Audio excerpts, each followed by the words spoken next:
Et voici une nouvelle histoire pour mes pitchounets. Cette histoire s'appelle Mitch. M-I-T-C-H. Mitch. Barnabé, le petit garçon que vous voyez ici, assis sur une marche d'escalier, il a plein de jouets. Il a aussi beaucoup d'amis. Mais son meilleur ami, c'est Mitch.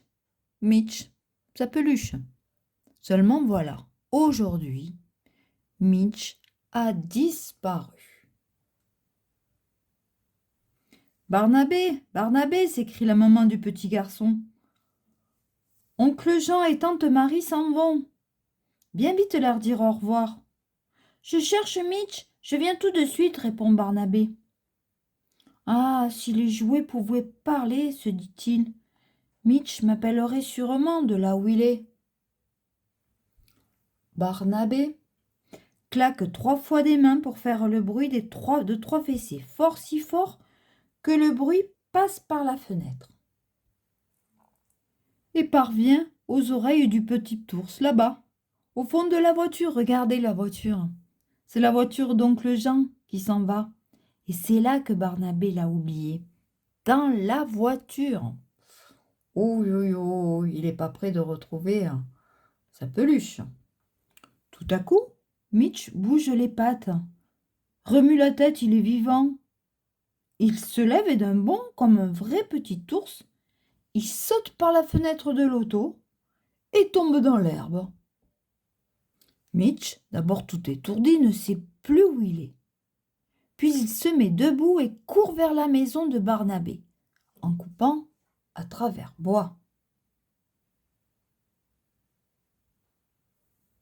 C'est alors qu'un étrange personnage, pas plus haut que Mitch lui-même, se dresse devant lui. Il n'a pas l'air content. « Hé là, monsieur Mitch, fait-il d'une grosse voix, tu croyais pouvoir t'échapper? Mais d'abord, qui connaît mon secret? Qui t'a réveillé de ton sommeil de jouet? Mais, dit Mitch, je ne sais pas. Je vais rejoindre Barnabé et il me cherche partout. Tais-toi, dit le lutin, et suis-moi, c'est moi le chef des jouets. Tous les jouets m'obéissent. C'est moi qui commande. Mais non, je suis le jouet de Barnabé, proteste Mitch. Tais-toi, s'écrie le lutin furieux, tu n'as pas encore compris. Il suffirait que je claque 3 fois des mains, et à nouveau tu ne serais plus qu'une vieille peluche. Mais je n'ai pas envie de te porter alors. Tais-toi et marche. Et puis, il faut que tu me dises qui connaît mon secret. Et le pauvre Mitch se met en route derrière le méchant lutin. Oui, un méchant lutin.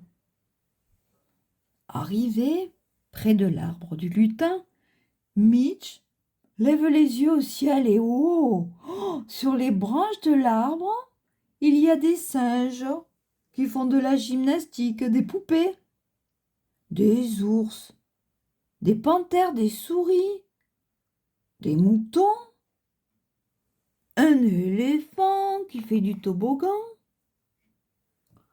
Mais qu'est-ce que c'est ça? S'écrie le lutin. Qui vous a libéré? Lequel de vous connaît mon secret? Eh oui, vous avez compris quel est le secret. Quand on tape 3 fois des mains, les jouets après prennent vie. Et c'est Barnabé qui l'a fait parce qu'il cherchait son ami, la peluche, Mitch, sans savoir qu'il allait l'animer, lui donner la vie. Les jouets ne répondent pas. Ils ne savent pas que c'est Barnabé qui les a libérés par hasard. Ils courent dans tous les sens. Ils entrent dans le tronc de l'arbre, ils grimpent, sautent, et font même des grimaces au lutin qui les poursuit en les menaçant. « Et toi, Mitch !» crie le lutin. « Mitch, où es-tu passé ?» Mitch s'est échappé. Il court, le plus vite qu'il peut.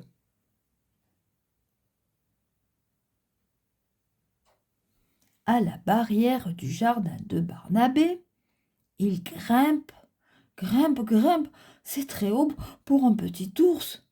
Au loin, le lutin furieux crie « Mitch, reviens immédiatement, Mitch !» Vous le voyez, le lutin, là-bas?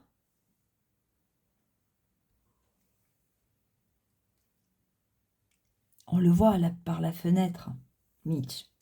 Pendant ce temps, Barnabé, lui, ne sait pas que son petit ours va revenir. Il est toujours triste. Et pour se consoler d'avoir perdu son petit ours, il s'est fait un petit déjeuner. Et il boit tristement assis à la table de la cuisine. Et que voit-il tout à coup en regardant par la fenêtre? Son pauvre petit Mitch en haut de la barrière, qui lui fait un signe de la patte. Il se précipite, renverse la table, et Barnabé ouvre la porte et court à toute vitesse. « Ah, mon petit Mitch, dit-il en le prenant dans ses bras. Enfin, comment se fait-il que tu sois là? Mais qui a bien pu être assez vilain pour te laisser ici? » Et pendant ce temps, Mitch y chuchote. « Barnabé, rappelle-toi, si tu veux que je reste vivant, » il chuchote, pour pas que le lutin l'entende. « Tu frappes 3 fois des mains. Attention, au lutin, c'est le chef des... » Mais Mitch n'a pas le temps de finir sa phrase, que le méchant lutin claque des mains et le petit ours redevient aussitôt une simple peluche. Barnabé n'en revient pas. Son petit ours sait parler. À peine rentré à la maison, il veut vérifier qu'il n'a pas rêvé. Il installe Mitch sur le lit, regarde par la fenêtre s'il n'y a personne à l'horizon et clac, clac, clac, frappe 3 fois des mains, comme le lui a dit son ours. Et voilà Mitch qui se réveille et se met à danser sur le lit en chantant « Je ne suis plus un simple jouet, mon grand ami c'est Barnabé. Je lui ai dit un grand secret. Maintenant, c'est lui le chef des jouets. » Et voilà, à présent vous connaissez le secret. Et il est bien content, Barnabé, d'avoir un petit ours qui sait parler et qui sait marcher et qui sait chanter. Bonne nuit les enfants, ou peut-être belle journée, je ne sais pas quelle heure il est, là où vous vous trouvez. À bientôt.